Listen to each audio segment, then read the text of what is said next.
Hello. So आजच्या क्लासमध्ये आपण काय पाहणार आहोत?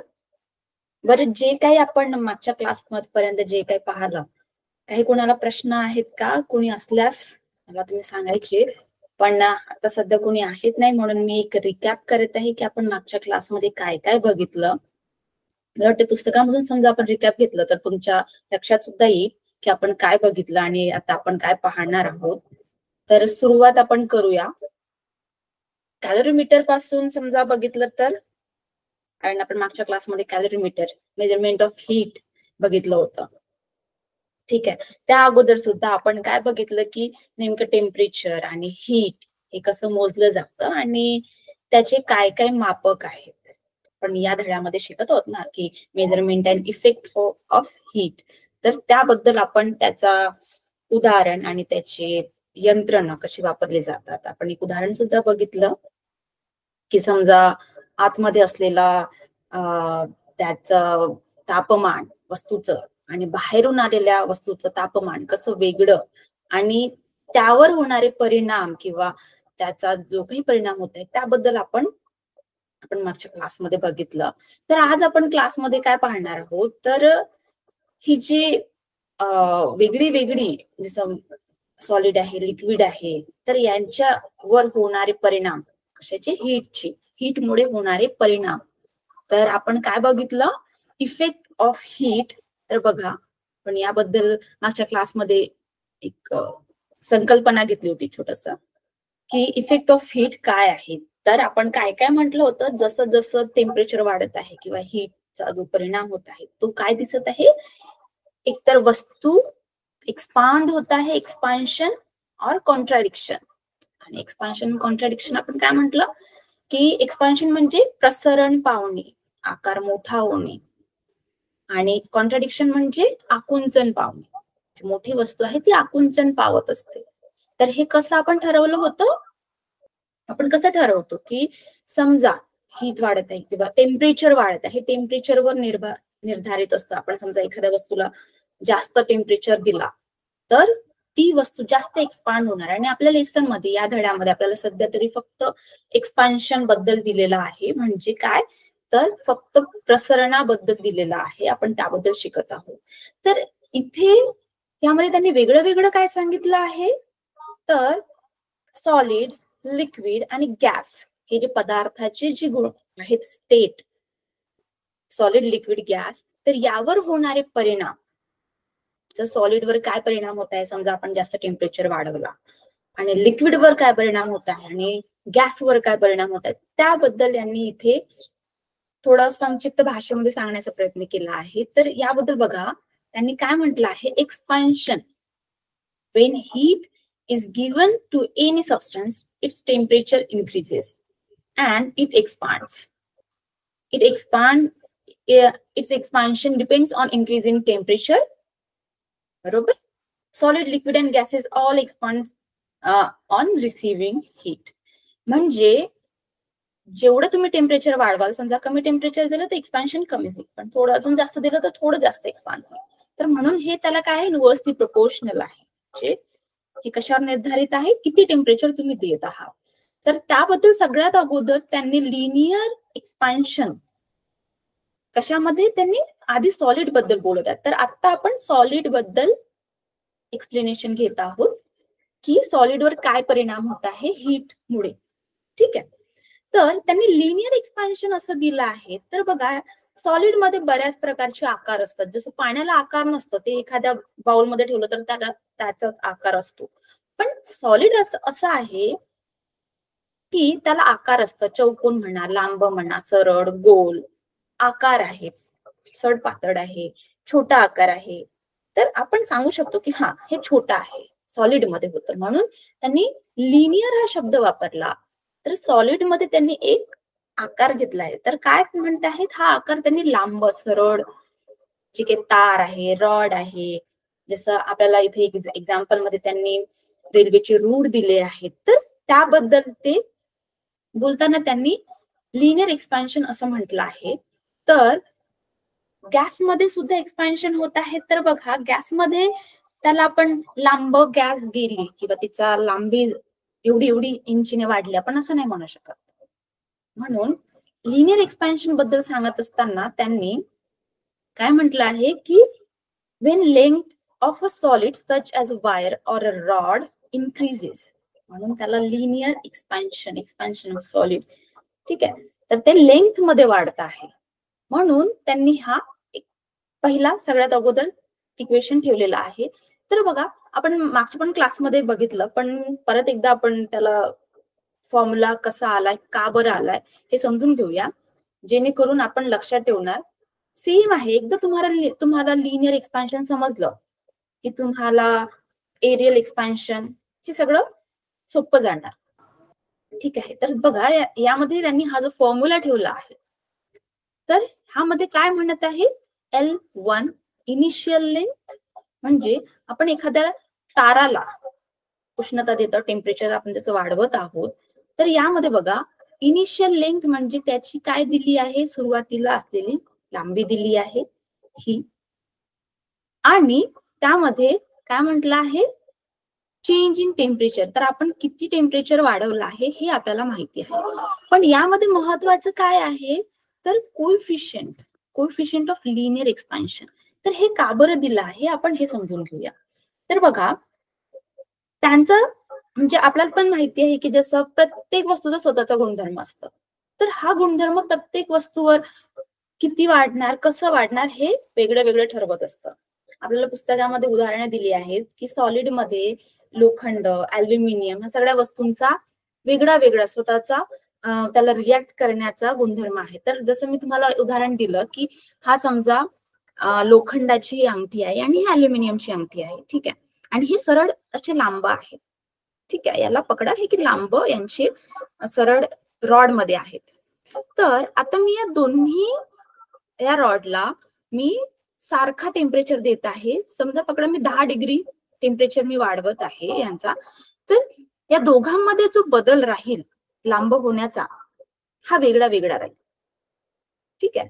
म्हणून हा जो बदल आहे, लोखंडामध्ये होणारा बदल आणि अल्युमिनियम मध्ये होणारा बदल हा वेगळा वेगळा आहे, आणि हे मला माहिती आहे की यामध्ये मी 10 टेम्परेचर वाढवल्यानंतर किती बदल होत आहे, मला माहिती आहे की मी काढणार किंवा याचा मी काढणार, किंवा मी या फॉर्म्युलानुसार मी काढणार की मी एवढ्या टेम्परेचर वाढवल्यानंतर काय बदल होत आहे. तर हा जो कॉन्स्टंट आहे प्रत्येक एलिमेंटचा, तर याला काय म्हटलंय त्यांनी, कोएफिशियंट ऑफ लिनियर एक्सपान्शन, आणि हा प्रत्येक वस्तूचा वेगळा राहणार, लॅम्बडा. लॅम्बडा इथे हा वापरला आहे, कॉन्स्टंट कोएफिशियंट. तर बघा, यांनी हा लॅम्बडा कसा, हा याचा फॉर्म्युला जो आहे हा कसा मांडण्यात आला आहे, the change in length of rod of a unit length when its temperature is increase by 1 degree Celsius. म्हणजे समजा मी या लोखंडाच्या रॉडला 1 डिग्री सेल्सिअसने मी याचा टेम्परेचर वाढवला, तर किती बदल आला, त्यावरून मी याचा कोएफिशियंट ठरवणार की याचा किती कोएफिशियंट आहे. याचा आता जी लांबी आहे ती समजा 5.5 सेंटीमीटर असेल, तर याला मी काही 1 डिग्री सेल्सिअसने मी याचं तापमान वाढवल्यानंतर जी काही लांबी येत आहे ती काय लांबी राहणार, लॅम्बडा, ठीक आहे. तर इथे जो डिग्री, हा जो चेंज इन टेम्परेचर आहे, हे किती चेंज इन टेम्परेचर जे आहे ते इनिशियल आणि फायनल टेम्परेचर 1 डिग्री ने वाढवल्यानंतर किती राहणार हे त्यावर अवलंबून राहणार. तर यामध्ये हा जो उदाहरण आहे बघा, जे लोखंडाची ही जी दाखवत आहे, सगळ्यांना माहिती आहे की रेल्वेचे जे रूळ असतात हे लांब असतात, रेल्वे ज्यावरून धावते ही रेल्वेची पटरी आहे, ठीक आहे. बघा, ही रेल्वेची पटरी आहे, आणि तुम्ही समजा रेल्वेची पटरी थोडी जवळून बघितली तर तुम्हाला ही जी गॅप आहे ना ही नक्की दिसेल, कारण रेल्वे वरून जे रूळ आहेत हे लोखंडाचे बनले असतात. तर उष्णतेमध्ये जसं आपला इंडियामध्ये, भारतामध्ये जो तापमान आहे, हिवाळ्यामध्ये खूप थंड असतं आणि उन्हाळ्यामध्ये गरम होतं. तर त्यासाठी हे जे रूढ आहेत यांच्यामध्ये काही प्रमाणात लांबी गॅप ठेवली असते, म्हणजे काही लांबीचे रूढ ठेवल्यानंतर एक प्रमाणामध्ये गॅप ठेवली असते, जेणेकरून उन्हाळ्यामध्ये ही जी गॅप आहे ही काही वाढल्यानंतर त्याला जागा मिळायला हवी. तसं नाही झाल्यास काय होणार, समजा त्याला जागा नाही मिळाली लोखंडाला, तेवढी जागा म्हणजे प्रसरण एक्सपान्शन झाल्यानंतर जागा मिळाली नाही तर काय होणार, जे लोखंड आहे हे मोडणार, त्याला जागा पाहिजे राहील म्हणून एकमेकाला धक्का मारणार आणि हे मोडणार. तुम्ही समजा घरचे एखादा डबा बघितला असेल बघा, तुम्ही जे डबा आणता खाण्यासाठी, जेवणाचे जे डबे कधी कधी बघा ते पिचकलेले असतात, तर ते कशाने होत आहे, ते जे राऊंड असतं ना, ते जे डब्याचं जे राऊंड असतं, तर ते कधी कधी काय होतं, ते उष्णतेमुळे त्यांचे ते प्रसरण व्यवस्थित स्टील नसेल किंवा त्याच्यावर जास्त प्रेशर पडला तर ते काय होतं, ते टिचकायला सुरू होतं. तर हे त्यामुळे होत आहे. ठीक आहे. तर different substance have a different coefficient of expansion. लोखंड, स्टील सगळ्यांचं एक्सपान्शन कोएफिशियंट जो लॅम्बडा मी म्हणत आहे, जे कॉन्स्टंट कोएफिशियंट आहे, ते सगळ्यांचं वेगळं वेगळं असतं. For same reason temperature the substance with higher coefficient of expansion expands more. म्हणजे काय म्हणत आहेत की ज्याचं कोएफिशियंट जास्त आहे ते जास्त एक्सपांड होतं. तर याबद्दल आपल्या पुस्तकामध्ये त्यांनी एक डायग्राम काय म्हणतात टेबल दिला आहे की त्याबद्दल अल्युमिनियम जे आहे हे सगळ्यात जास्त एक्सपांड होतं कम्पेअर्ड टू लोखंड. तर त्यासाठी बघा हा एक त्यांनी हा बघा हा आराखडा तुम्हाला दिसत आहे. तर यामध्ये बघा आयरन किती होत आहे 11.5 आणि अल्युमिनियम किती दिसत आहे 23.1. तर समजा टेम्परेचर मी वाढवला तर सगळ्यात जास्त अल्युमिनियम जे आहे हे एक्सपांड होणार. सिमिलरली जसं इथे लेंथ बद्दल जे सांगत आहे, तर जसं मी म्हंटल की सॉलिड मध्ये बऱ्याच प्रकारचे आकार असतात, तर बघा याबद्दल काय म्हणत आहे एरियल एक्सपान्शन. तर एरियल मध्ये काय म्हणत आहेत की एरिया, समजा आपण लोखंडाचा पत्रा घेतला किंवा लोखंडाची प्लेट घेतला असा, हा ना, लोखंडाचं किंवा कोणत्याही सॉलिडचं म्हणा, तर ते त्याला टेम्परेचर वाढवल्यानंतर त्यांचं जे एक्सपान्शन होतं, जे त्यांचं प्रसरण होत आहे, ते कशामध्ये दाखवलं आहे, त्यांनी एरियामध्ये दाखवलं, त्यांच्या एरियामध्ये वाढवून. आता आपण त्याला लेंथने मोजू शकणार नाही, पण एरियामध्ये काय येत आहे 2πr², त्याचं रेडियस किती आहे, काय आहे, हे आपल्याला त्याला शोधावं लागेल. बरोबर आहे. तर एरिया इथे ठेवलेला आहे, समजा एखाद्याचा काही एरिया त्यांनी दिला आहे, तर त्यानुसार आपण त्याच्यामध्ये त्याचं कॉन्स्टंट कोएफिशियंट ठेवून आपण त्याचा आन्सर काढू शकतो. तर बघा पहिल्या इक्वेशन मध्ये त्यांनी काय दिलं आहे, त्यांनी लॅम्बडा दिला आहे, पण यामध्ये त्यांनी काय दिला आहे बघा सिग्मा दिला आहे आणि हा जो कोएफिशियंट ठेवला याला सिग्मा असं म्हणतात. तर त्यासाठी त्यांनी सिग्मा हा एक कोएफिशियंट म्हणून ठेवलेला आहे, जसं तिथे लॅम्बडासाठी ठेवला होता. ठीक आहे. सेम इक्वेशन आहे जसं आपण इथे बघितलं होतं. ठीक आहे. तर यामध्ये काय म्हणताय, when the temperature of sheet is increased its area increase, this is called planar expansion, aerial expansion. आणि यामध्ये सुद्धा त्यांनी काय ए ला काय डिनोट केला आहे एरिया म्हणजे ए, आणि यामध्ये जो सिग्मा आहे हा डिपेंड्स ऑन मटेरियल. यामध्ये सुद्धा लोखंड आहे की अल्युमिनियम आहे की अन्यथा अजून सिल्वर आहे, गोल्ड आहे, हे यावर निर्भर करतं. ठीक आहे. Same goes for volumetric. Volumetric म्हणजे आता यामध्ये सुद्धा व्हॉल्यूम असतं, सॉलिड मध्ये व्हॉल्यूम असतं, बरोबर. तो स्क्वेअर आहे, गोल आहे, काय आहे, कोणत्या व्हॉल्यूमचा आहे. जसं आपण एखादी बुक घेतली, या बुक बद्दल समजा आपण बोलत आहोत, तर याचा सुद्धा हा प्लेन आहे, ह्याला पूर्ण व्हॉल्यूम म्हटलं तर ह्याला गोल आहे की काय आहे, ओरिजिनल व्हॉल्यूम काय आहे, आपण याबद्दल सॉलिड मध्येच हे एवढे व्हेरिएशन्स असतात. म्हणून if a 3-dimensional object, solid cube or a rectangular block is heated, it expands in all direction. जसं आपण लांबीमध्ये आपण म्हटलं की फक्त जसं रॉड मध्ये काय म्हटलं की त्याची फक्त लांबी वाढत आहे, रॉड कमी जास्त होत आहे. का बरं? रॉड मध्ये जी लांबी आहे त्यावरच असर दिसत आहे असं नाही, दिसते असर जी आहे ती लांबी मध्येच दिसते. त्याची जी ह्या जे रॉडची ही जी लेंथ आहे, ही जी ब्रेडथ आहे ना, ही लेंथ आहे आणि ही जी ब्रेडथ आहे ना, ही निग्लिजिबल चेंज होतं, पण यांच्या फक्त लांबीमध्येच फरक दिसून येतो. तर ब्रेड ही निग्लिजिबल असतं, होतं चेंज पण ते निग्लिजिबल म्हणजे न मोजण्यासारखं, म्हणून त्यांनी फक्त लांबीवर भर घातला. आणि व्हॉल्यूम मध्ये काय होतंय, चेंजेस कशामध्ये दिसत आहेत, पूर्ण आकारामध्ये. समजा तो रेक्टँग्युलर आहे किंवा क्यूब आहे, स्क्वेअर आहे, तर या सगळ्या या आकारामध्ये बदल होत आहे, तो एक्सपांड होत आहे, प्रसरण होत आहे. म्हणून त्यांनी याला व्ही व्हॉल्यूम प्लेनर आणि लिनियर एक्सपान्शन अशा प्रकारे 3 विभागामध्ये मोडलेला आहे. आणि यांचं सेम फॉर्म्युला आहे, फक्त यांनी व्ही ए आणि यांचे जे कोएफिशियंट आहेत, कॉन्स्टंट कोएफिशियंट, याला त्यांनी काय केलं, ते या ठिकाणी यांनी काय ठेवलं आहे, बीटा. जसं इथे बीटा ठेवला आहे सेम आहे, चेंज इन टेम्परेचर आहे आणि beta coefficient of volume expansion depends on material, same. आणि इथे यांनी काय ठेवलं आहे, सिग्मा, बरोबर इथे. आणि इथे त्यांनी काय ठेवलं आहे, लॅम्बडा. सो तुमचा जो फॉर्म्युला आहे, तुमच्या जो एक्सपान्शनचा जो फॉर्म्युला आहे, तो काय आहे, सेम आहे.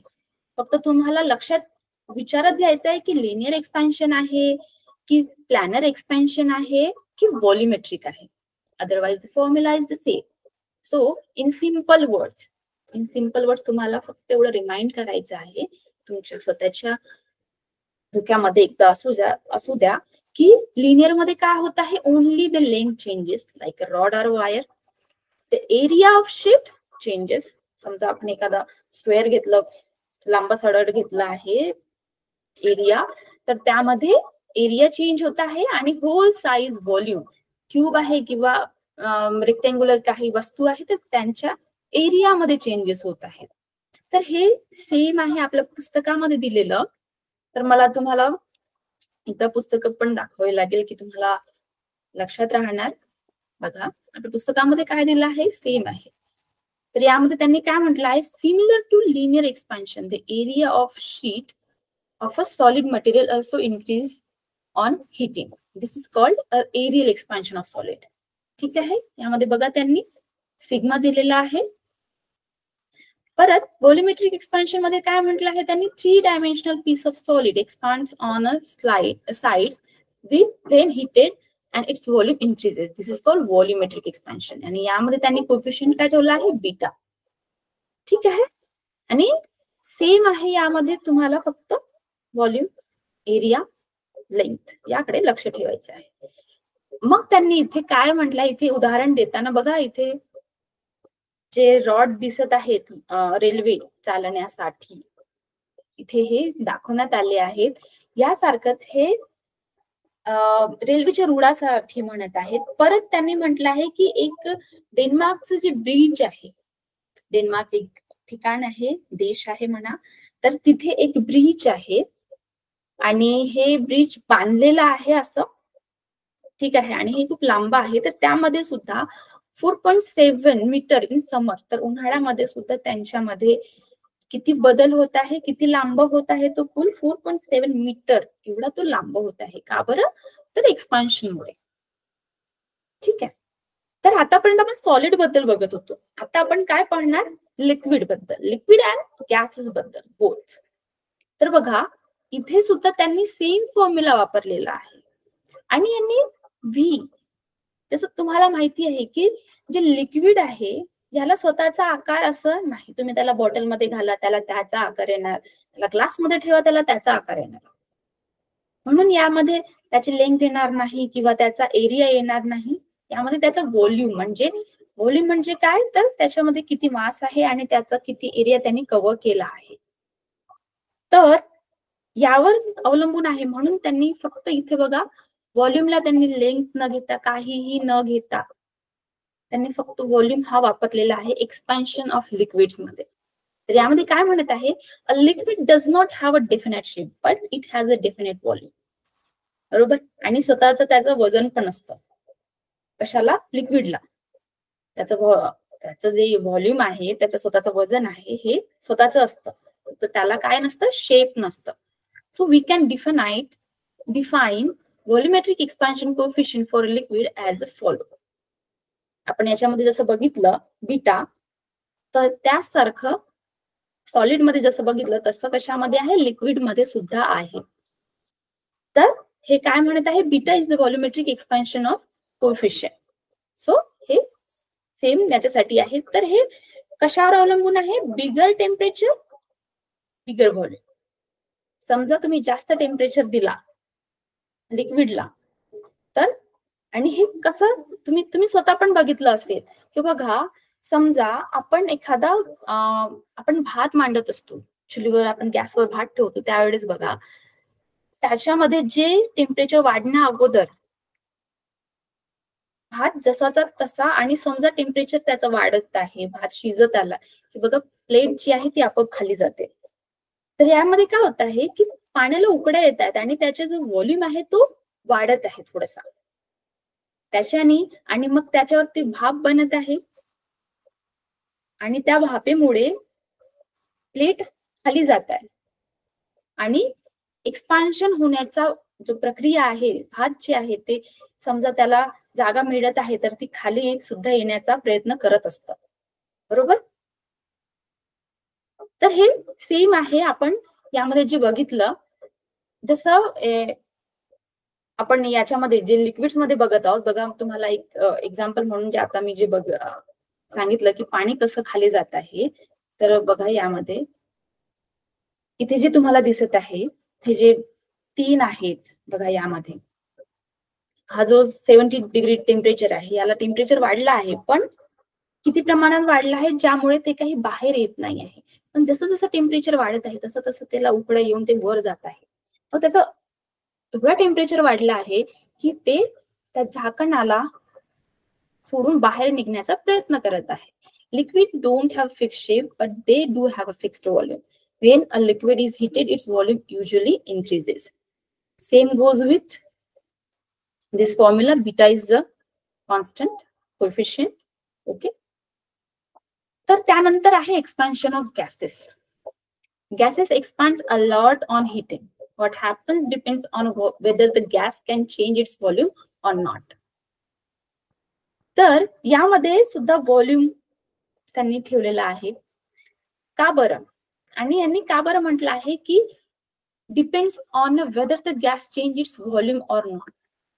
मग त्यासाठी त्यांनी कृती दिलेली आहे. त्या कृतीमध्ये त्यांनी म्हटलं आहे की इथे 2 जार ठेवले आहेत, म्हणजे आपल्याला जे दिसणार असं जार, काचेचे पकडा जार, ठीक आहे. तर त्यांनी ते जार ठेवलेले आहेत. हे आपल्या पुस्तकामधलीच डायग्राम आहे.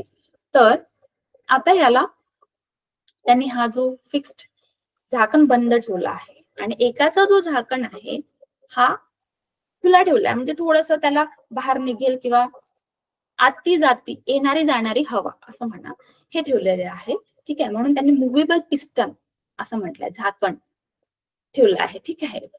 आता इथे काय होत आहे, आग सुरू केली आहे आणि दोघांचं तुम्हाला चेक करायचं आहे की काय होणार. बघा इथे समजा आपण त्याला आग सुरू केली या जारला, तर काय होत आहे सगळ्यांना माहितीये की समजा हीट टेम्परेचर वाढलं तर जे मॉलिक्युल्स आहेत, एअर मॉलिक्युल्स, ते स्वतःच्या ठिकाणावर हालणं सुरू करणार, मूव्ह, व्हायब्रेट होणार, बरोबर. आता हे व्हायब्रेट होणार तर हे आपली जागा खाली वर खाली करणं सुरू करणार. आपण जसं बलूनचं एक्झाम्पल घेतलं होतं, सगळ्यांना आठवतंय मी बलूनचं एक्झाम्पल दिलं होतं की ज्या प्रकारे आपण बलून मध्ये, मोठा बलून जो एअर बलून मध्ये आपण बघितलं होतं, त्यामध्ये जी गरम हवा जी असते ती एअर बलून मध्ये जाते आणि ती त्या बलूनला फुगवते, मोठं बग करते आणि हा बलून आकाशामध्ये उडणं सुरू करतं. का बरं? तर जी गरम हवा असते ती वर जाण्याचा प्रयत्न करते, कारण तिचा जो वजन आहे हा कमी झालेला असतं, है ना. आणि जी हलकी जी हवा असते, जी थंड हवा असते, ती खालून वाहत असते. आपण पण इथे बघितलं आहे आपल्या आता आजूबाजूच्या वातावरणामध्ये. तर त्यानुसार हे जी मॉलिक्युल्स आहेत हे काय करतात, जशी उष्णता वाढत आहे वर जाण्याचा प्रयत्न करत आहे. त्यामुळे काय होतंय की हे जे मॉलिक्युल्स आहेत, हवेचे जे मॉलिक्युल्स आहेत, हे ठिकाणी व्हायब्रेट होणं सुरू करतात आणि जो जारचा जो लेअर आहे त्याला जाऊन आदळण्याचा प्रयत्न करतात, ते त्याला फ्रिक्शन मध्ये आदळण्याचा प्रयत्न करतात. त्यामुळे काय होत आहे, त्यांच्यामध्ये प्रेशर बनत आहे. जेवढे हालणार स्वतःमध्ये तेवढे त्यांच्यामध्ये हीट निर्माण होणार. बरोबर. त्यांच्यावर कायनेटिक एनर्जी वाढत आहे ना, कायनेटिक एनर्जी वाढत आहे. तर त्यामुळे काय म्हणत आहे, रिजिड बॉटल फिक्स्ड व्हॉल्यूम मध्ये काय म्हणताय, volume can not increase, heating makes gas molecule move faster, pressure increases. तर त्यांच्या हालचालीमुळे काय होतं, प्रेशर इन्क्रीज होत आहे, पण व्हॉल्यूम कमी नाही होते, कारण का आपण काय ठेवलं आहे, झाकण लावून ठेवलं आहे. पिस्टन काय आहे, क्लोज्ड आहे. दुसऱ्या एक्झाम्पल मध्ये आपण बघूया, इथे पाहूया. इथे काय होत आहे, इथे जसं जे मॉलिक्युल्स आहेत हालणं सुरू झालं, हीट वाढत आहे, तसं मॉलिक्युल्स आपल्या ठिकाणी हालत आहेत, त्यांच्यामध्ये हालचाल सुरू झाली आहे. तर ते काय होत आहे, 4 ला आपटत आहेत.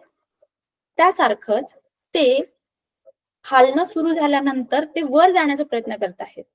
तर बघा, इथून ते काय होणार, या पिस्टन मधून बाहेर पडणार, कारण हवेला कसा मोकळीकता पाहिजे आहे, त्याच्यामध्ये यामध्ये बंदी नाही आहे की त्याला क्लोज्ड लावून ठेवलेलं आहे, पिस्टन वगैरे किंवा झाकण लावून ठेवलं असं काही नाही आहे. त्यामुळे ते काय होणार, हवा बाहेर जाणार. तर त्याच्याने काय होणार बघा, piston can move up, so volume increases. त्याच्यामध्ये व्हॉल्यूम आपण त्याला जागा दिला आहे. बघा इथे काय होत आहे, इथे एवढंच व्हॉल्यूम ठेवलाय, पण इथे पिस्टन काय आहे, इथपर्यंत आणला आहे. बरोबर, इथे पिस्टन इथपर्यंत आणलेला आहे, व्हॉल्यूम त्याला जास्त दिला आपण, त्याला मुव्हेबल आहे ना, तर आपण बाहेर पण त्याच्यामधून हवा निघू शकते. तर काय म्हणत आहे की volume increases when heated and pressure stays about the same, gas becomes less dense. यामुळे डेन्स जे आहे, डेन्स म्हणजे काय, डेन्सिटी. तर इथे डेन्सिटी का बरं काम करत आहे, डेन्सिटी म्हणजे काय होतं, विचार करा, काय होतं हे density, mass is to volume, mass divided by volume, right, density. So आपण समजा मास सारखाच ठेवत आहे, पहिल्या उदाहरणामध्ये यामध्ये मास आपला सारखाच आहे, व्हॉल्यूम सुद्धा सारखाच आहे, तर डेन्सिटी सेम राहणार. पण समजा यामध्ये व्हॉल्यूम तुमचा चेंज होत आहे, पण व्हॉल्यूम चेंज करतो ना, इथे एवढा अंतर ठेवला म्हणा, किंवा आपण याला बाहेर काढलं, ह्या झाकणाला सोडून दिलं, बाहेर काढलं, तर व्हॉल्यूम आपण त्याला जास्त देत आहोत, तर डेन्सिटी काय होणार, कमी होणार, मास त्याचा कमी होणार, म्हणजे हवा बाहेर जात आहे, राईट. एक तर मास कमी होणार, याचा अर्थ व्हॉल्यूम, तेवढी जागा राहिलेल्या मॉलिक्युल्सचा पडणार नाही गरज. म्हणून त्यांनी असं म्हटलंय की gas becomes a less dense म्हणजे त्याला जास्त व्हॉल्यूम मिळालेला आहे, तर त्यामध्ये जी डेन्सिटी बनलेली आहे ती कमी राहणार कम्पेअर टू दिस, कारण यामध्ये त्याचं व्हॉल्यूम पण तेच आहे, मास पण तेच आहे, तर डेन्सिटी इन्क्रीज होणार. आपण टेम्परेचर वाढवत आहोत, त्याला बाहेर निघू देत नाही आहोत, आणि इथे सुद्धा टेम्परेचर आपण वाढवत सेम आहोत, पण त्याला आपण जागा देत आहोत, कशाला, मॉलिक्युल्सला. सो दिस इज आपल्याला इथे सांगण्याचा प्रयत्न केला आहे. आपण पुस्तकामध्ये सुद्धा हेच आहे, एकदा वाचून घेऊया की ही नेमकी काय म्हणत आहे, ही जी ऍक्टिव्हिटी काय म्हणत आहे ते.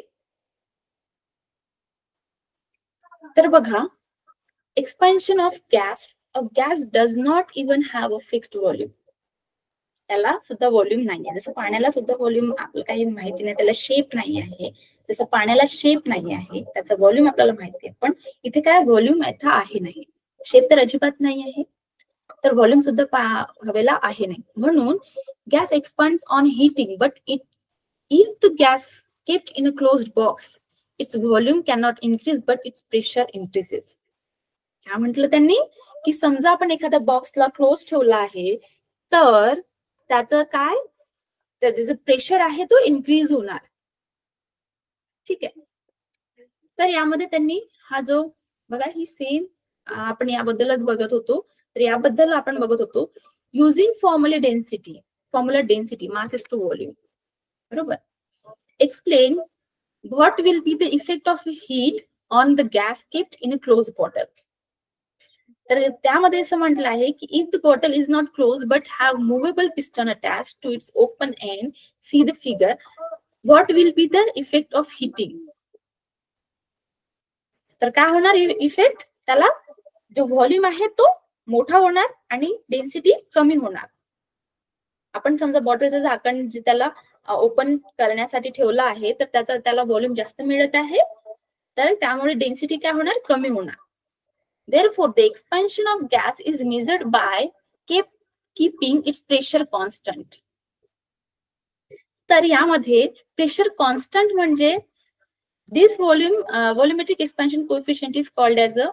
तर यामध्ये जे म्हणत आहे बघा, याने प्रेशर कॉन्स्टंट जे म्हणत आहे, this volumetric expansion coefficient beta, this volumetric expansion coefficient is called the constant pressure expansion given by the following formula.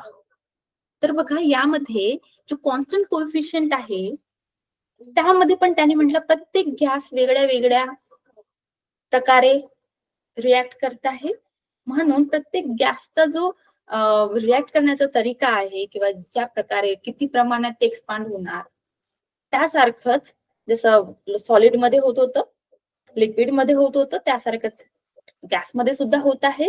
म्हणून त्यांनी असं म्हटलं आहे की keeping it's pressure is a constant.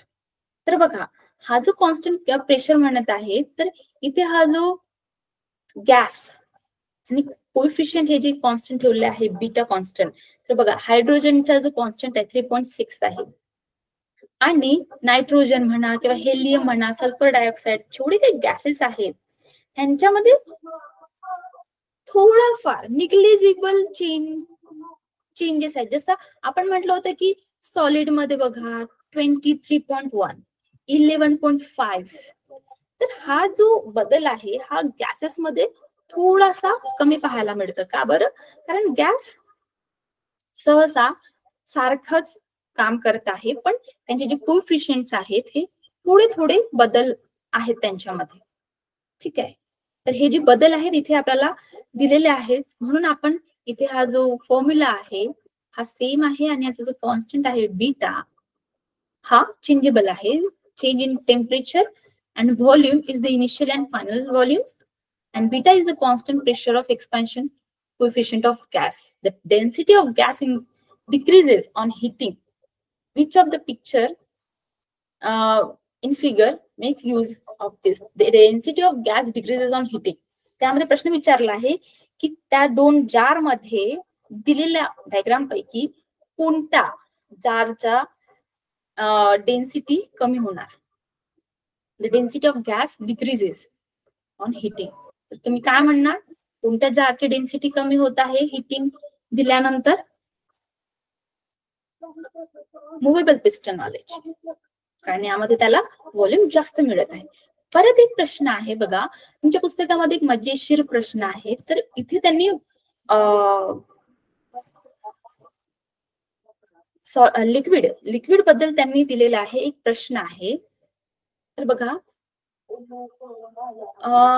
the effect of heat on water is somewhat different from that for the other liquids. This is called the anomalous behavior of water.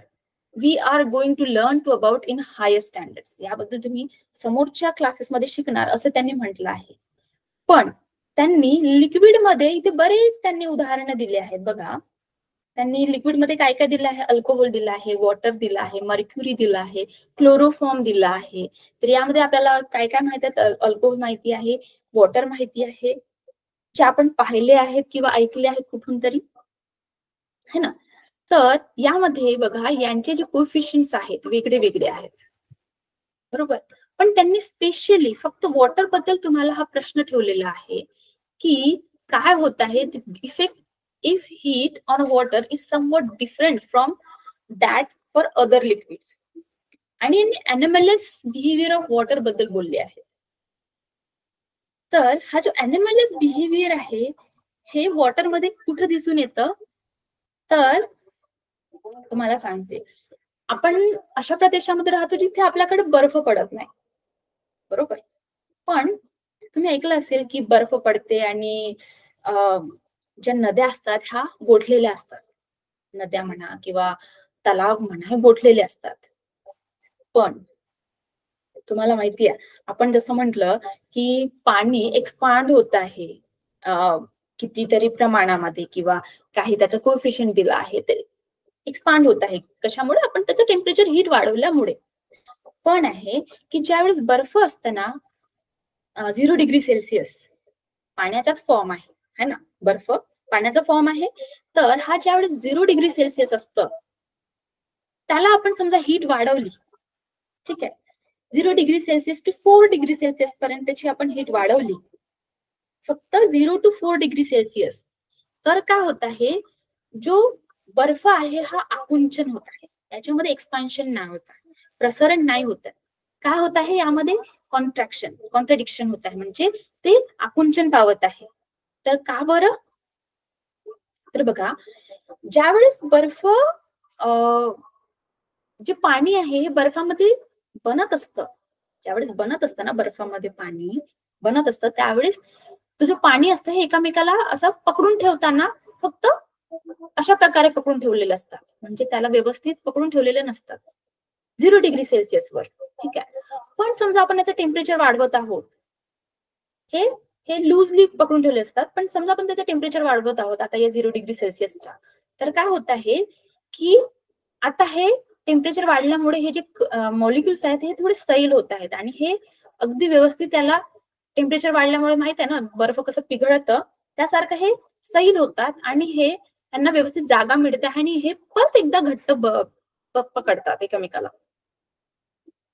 तर हा जो contradiction आहे याला थोडी जास्त जागा लागत असलेली, याला थोडी जास्त जागा लागत असलेली, ह्याला व्यवस्थित ऐल-सैल होण्याचं, जसं कसं आपण बेल्टला आपण पकडून ठेवतो, आपल्याला माहिती असतं की थोडंसं वाढवलं तर बरं राहील, है ना, त्यासारखं पकडा की ते जे मॉलिक्युल्स असतात ना हे एकमेकाला परत एकदा घट्ट पकडतात आणि तो जो मोठा असलेला 0 डिग्री सेल्सिअस वर समजा या आकाराचा असेल ना तर तो थोडासा परत कमी होतो, जबकि आपण 0 डिग्री सेल्सिअस वर आपण त्याचं टेम्परेचर वाढवण्याचा प्रयत्न करत आहोत, है ना, 4 डिग्री पर्यंतच होतं हे फरक, फक्त 4 डिग्री 0 टू 4 डिग्री सेल्सिअस पर्यंतच याला एनिमलियस बिहेवियर असं म्हटलं आहे.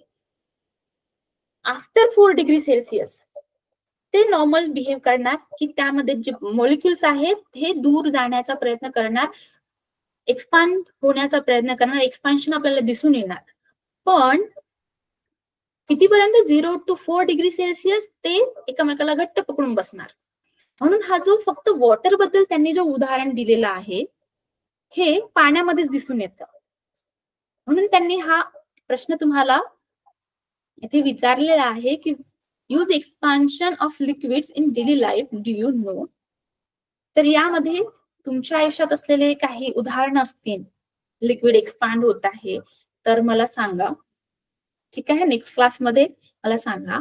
आणि हा जो त्यांनी म्हटलं की effect of heat on water is somewhat different from that for the other liquids, this is called animals behaviour of water. तर त्यांनी फक्त वॉटर बद्दलच इथे तुम्हाला उदाहरण दिलेलं आहे आणि ते त्याचं फक्त 0 टू 4 डिग्री सेल्सिअस मध्ये काय काय बदल दिसून येत आहेत त्याबद्दल त्यांनी इथे सांगण्याचा प्रयत्न केला आहे. तर यामध्ये आपण जे बघितलं की त्यांचे जे बदल आहे 0 टू 4 डिग्री सेल्सिअस वाला जो बदल आहे हे फक्त पाण्याबद्दल दिला आहे, त्यामुळे तुम्हाला इथे पूर्ण एक्सप्लेनेशन पुढच्या क्लासमध्ये होईल असं त्यांनी म्हटलं आहे. तर यासारखंच बघा आपला जो लेसन आहे इथे संपलेला आहे. तर आपण एक्सरसाइज कडे वळूया की काय काय आहे आणि कशा प्रकारे याची प्रश्नाची उत्तरं द्यायची आहे. तर आपण मॅच द पेअर आपण या अगोदरच्या क्लासेसमध्ये बघितले आहे, तरी सुद्धा एकदा आपण पाहून घेऊया जेणेकरून लक्षात राहील. तर पूर्ण एक्सरसाइज सॉल्व्ह नाही करायची आहे, कारण मला तुम्हाला पण सॉल्व्ह करण्यासाठी ठेवायचे आहेत. काही प्रश्न असल्यास मला विचारा, पण जे काही सांगण्यासारखं आहे किंवा ज्याकडे प्रश्न विचारू शकतात तर आपण ते पाहूया. Temperature of the healthy body माहिती आहे सगळ्यांना? अच्छा, हा. तर यामध्ये बघा हे जे पेअर्स आहेत यामध्ये त्यांनी डिग्री सेल्सिअस मध्ये आहे की फेरनहाइट मध्ये आहे की केल्विन मध्ये आहे, हे थोडस विचार करण्यासारखं आहे. ठीक आहे. तर म्हणून अगदी लक्ष देऊन ऐका. तर temperature of the healthy human body 98.6 Fahrenheit. का बरं? तर आपल्याला माहिती आहे आपलं जे टेम्परेचर असतं किती असतं, हे आपलं जे बॉडीचं जे टेम्परेचर असतं 38 डिग्री सेल्सिअस असतं. आपण सेल्सिअस मध्ये मोजत आहोत, पण त्याला फॅरेनहाइट मध्ये आपण म्हटलं तर 98.6 फॅरेनहाइट. ठीक आहे. आणि बॉइलिंग पॉइंट ऑफ वॉटर आपण समजा डिग्री सेल्सिअस मध्ये म्हटलं तर 100 डिग्री सेल्सिअस आपण असं म्हणणार, पण इथे तुम्हाला कुठेही 100 डिग्री सेल्सिअस असं दिलेलं नाही आहे. सो अनादर टेम्परेचर जे आपल्याला दिलेलं आहे ते काय आहे, कोणत्यामध्ये दिसत आहे? 212 फेरनहाइट. बरोबर. फेरनहाइट मध्ये जे बॉइलिंग टेम्परेचर आहे हे वॉटरचं 212 आहे. परत मग काय म्हटलं आहे? Room temperature.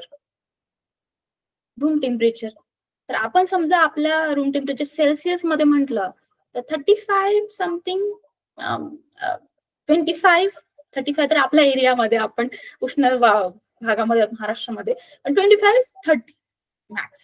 सो आपण याला काय म्हणणार? केल्विन मध्ये 0 डिग्री सेल्सिअस तर अजिबात नाही म्हणणार, 1 सेल्सिअस मध्ये त्यांनी दिलेलं आहे. आणि हे फ्रीजिंग पॉइंट ऑफ वॉटर आपण याला असं म्हणू शकतो 0 degree Celsius. So what is remain here 296 kelvin. आणि हे आपण त्याला जसं अल्टर केलं होतं चेंज त्याचे आपण बघितले होते, तर त्यासारखंच तुम्हाला हे फॉर्म्युला लावून याचा चेंज करायचे आहे. ठीक आहे. हूज टेलिंग द ट्रूथ म्हणजे यामध्ये कोण खरं बोलत आहे याबद्दल आहे. किती प्रश्न दिले आहेत? 6 प्रश्न दिलेले आहेत. यापैकी बघू आपण. पहिलं काय म्हणत आहे? The temperature of the substance is measured by the joules.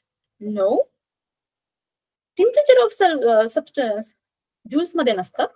आता आपण काय बघितलं? फेरनहाइट, केल्विन या सगळ्यामध्ये याचं टेम्परेचर असतं. अच्छा, तो हे ट्रू और फॉल्स आहेत. सो हे फॉल्स आहे. परत he flows from an higher object at a higher temperature to an object at a lower temperature, right? Heat flows from a higher object to lower temperature. Same, joules in a unit, joules is the unit of heat. No. आणि काय म्हटलं? Unit of heat. हीटचं unit काय आहे? Q आहे. आणि हे joule हे जे आहे हे काय आहे? हे हीटचं जसं आपण म्हटलं की किती गेली हीट, तर ह्यासारखं हे जूल हे रॉंग आहे. कारण यामध्ये जे हीट जे आहे हीटचं काय राहणार? कॅलरीज मध्ये राहणार. आणि युनिट आहे Q. So this is also wrong. Object contract on heating. Contract expand होत आहे. कॉन्ट्रॅक्ट म्हणजे काय होणार? आकुंचन. आकुंचन म्हणजे सिकुडणे. Object expands on heating also this is false. So this is truth or false आहे. तर त्यासारखंच आपल्याला काय दिलेलं आहे? You will find if you search. So this are the filling the blanks. आता प्रश्न वेगळ्या पद्धतीने विचारलेले आहेत की if you find if you search तर आहे a thermometer use to measure temperature, right? We both know. The apparatus used to measure heat is called, आपण बघितलं. apparatus म्हणजे काय म्हटलं आहे? कोणती वस्तू. जसं इथे टेम्परेचर मोजण्यासाठी जसं थर्मोमीटर वापरलेलं असतं. apparatus म्हणजे त्यांनी कोणती वस्तू, apparatus काय साधन आहे तुमच्याकडे, तर ते काय आहे? कॅलरीमीटर. बरोबर. परत तिथे एक प्रश्न विचारला आहे की temperature is the measure of the kinetic energy of the atoms in substance. Yes.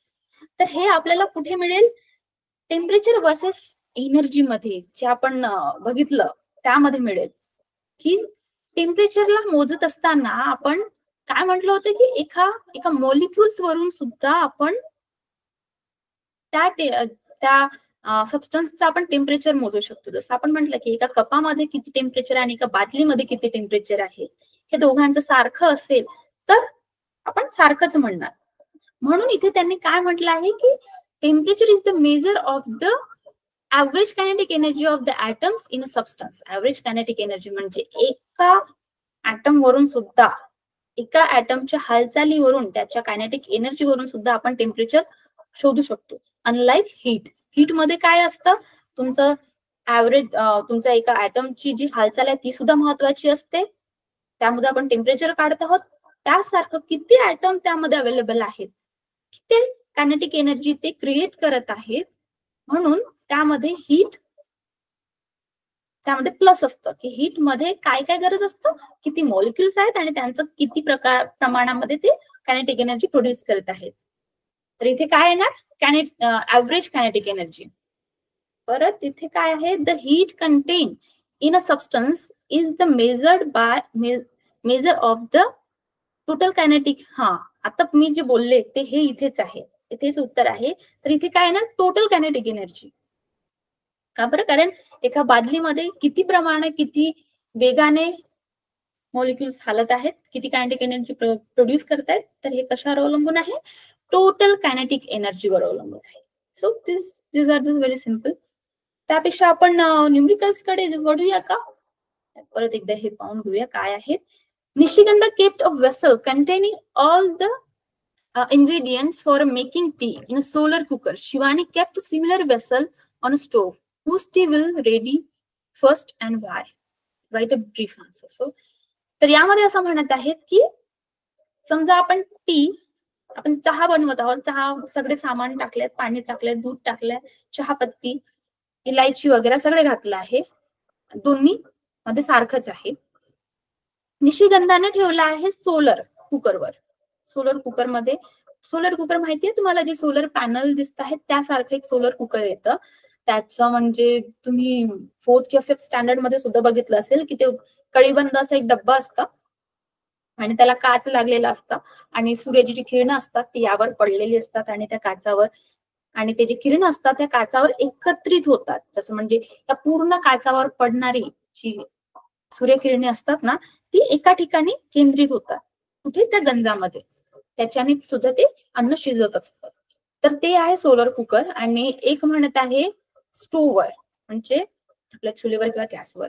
तर मला असं वाटतं की गॅसवर असलेला अगोदर होणार, कारण जे सोलर हीटमुळे जे जेवण बनतं याला वेळ लागतं. सूर्य भलेही आहे पण त्याची जी स्पीड आहे, आणि आपण फक्त एवढ्या छोट्या बॉक्स मध्ये ठेवणार ना सोलर, पण जी हीट आहे जी आपण चुलीवर ठेवत आहोत ती डायरेक्ट हीट आहे. तर त्यामुळे जी चहा आहे ही स्टोववरची ही अगोदर पडणार, कारण याला जास्तीत जास्त डायरेक्ट हीट मिळत आहे. हीट डायरेक्ट मिळत आहे कशाला, या स्टोववरच्या चहाला. ठीक आहे, परत ब्रीफ आन्सर कडे जाऊया. तर यामध्ये काय म्हणत आहे, describe a clinical thermometer. How does it differ from the thermometer used in laboratory.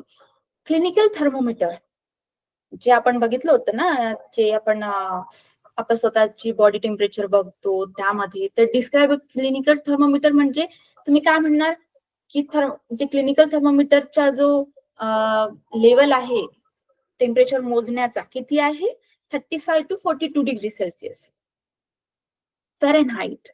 35 to 42 Fahrenheit एवढा आहे. मात्र जे लॅबोरेटरी मध्ये आहे जे टेम्परेचर मोजण्याचं, ह्याचं किती असतं, 90 डिग्री टू 110 डिग्री सेल्सिअस. जे आपण जे लांब सडी बघितली होती याची. तर हे जे म्हणत आहेत क्लिनिकल आणि लॅबोरेटरी, तर बघा हे याबद्दल बोलत आहेत आणि त्याबद्दल आपल्याला ते विचारत आहेत.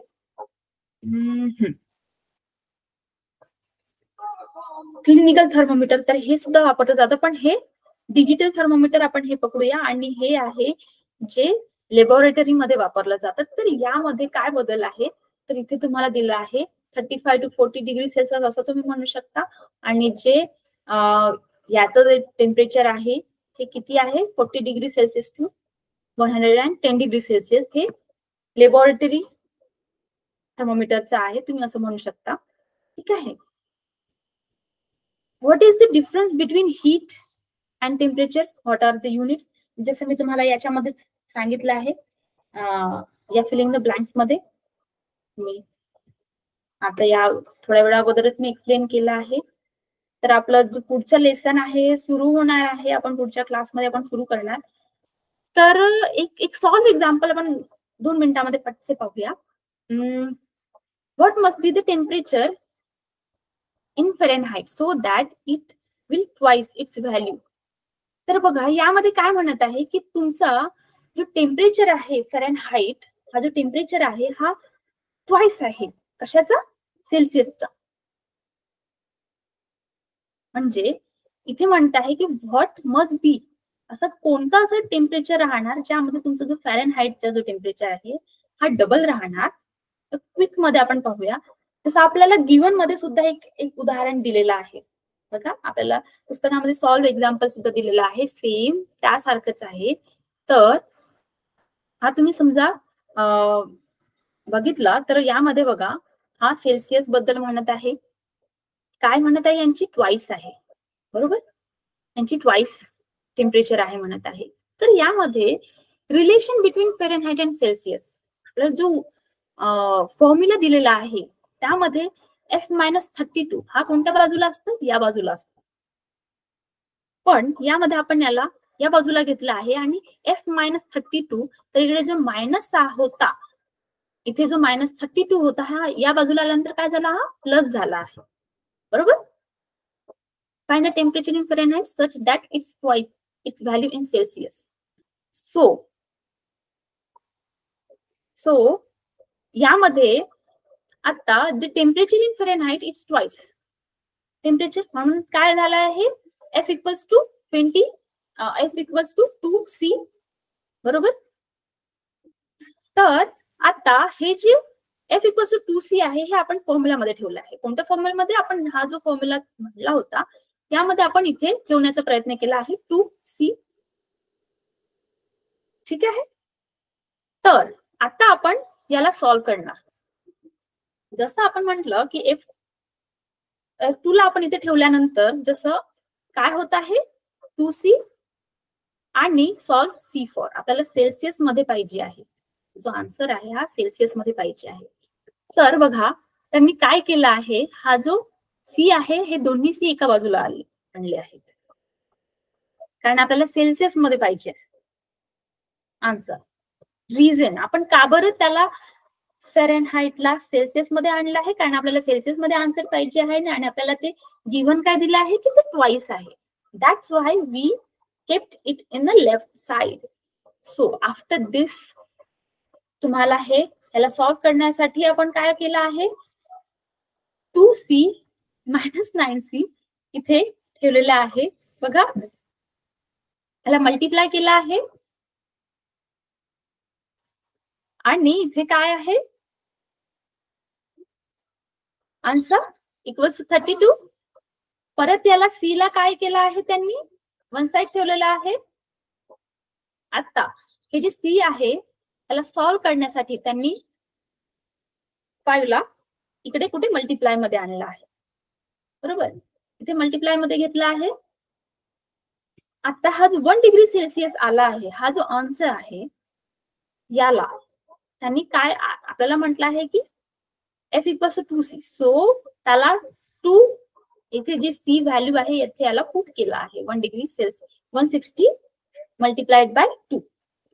So last final answer is F equals to 320 degree Celsius आणि सेल्सिअस काय आहे 160. तर बघा तुम्ही याला समजा डबल केलं, याला किती 160 प्लस 160 प्लस केलं तर काय येणार 320, विच इज आस्किंग, जे आपल्याला विचारलेलं आहे. सो अशा प्रकारे हे आपले न्यूमरिकल्स आहेत. समजा न्यूमरिकल्स मध्ये परत काही तुम्हाला प्रश्न असल्यास मला विचारा आणि पुढच्या क्लासमध्ये आपण साऊंड बद्दल पाहणार, आपला 15 लेसन आपण त्याबद्दल पाहणार. तर या लेसन मध्ये काही प्रश्न असल्यास काही अडचण असल्यास मला सांगा, आपण ते पुढच्या क्लासमध्ये सॉल्व्ह करूया. ठीक आहे. सो आजच्या क्लास करतोय, बाय.